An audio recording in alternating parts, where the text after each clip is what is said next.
আমরা তখন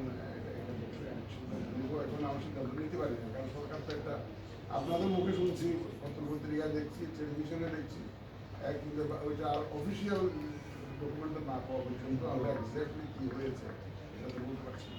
স্যার যেভাবে শুনেছেন পত্রপত্রিকায় সেই অনুযায়ী কি স্যার? না না, সেই অনুযায়ী কোনো সিদ্ধান্ত নেওয়া যাবে না। আমরা কোনো পত্রিকা নীতিতে নিতে পারে ভাই আর স্যার প্রজ্ঞাপন হলে কি নিবন্ধন বাতিল করা সম্ভব? সেটা আমরা বসে সিদ্ধান্ত নিব। আমরা বসে সিদ্ধান্ত নিব, কোনো অসুবিধা নেই। আপনার প্রজ্ঞাপনটা আসতে দেন না, আমি দরকার হলে আপনারা একটু পত্রিকা নিয়ে আসবেন।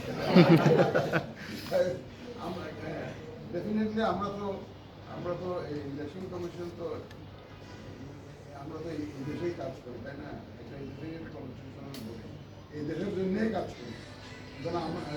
আমরা তো এই সমস্ত বিষয়ে তো আমরা equally concern, but we are waiting for the gazette notification to come. এটা আসলে এবার আপনারা দেখতে পাবেন।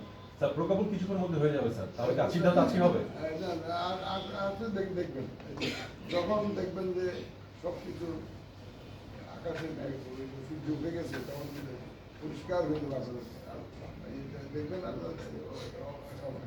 কিছুক্ষণের মধ্যে আসবে, কি খবর নিলাম স্যার আমাদের সোর্স তো আছে স্যার। ভালো আপনাদের আমরা কি করবো একটু স্যার 30 মিনিটের মধ্যে হচ্ছে। স্যার সিদ্ধান্ত হলে স্যার আপনি এসে আবার ব্রিফ করে দেন স্যার। আজকে আপনার মুখ থেকে শুনতে আমরা চাই। ওয়েট করব স্যার।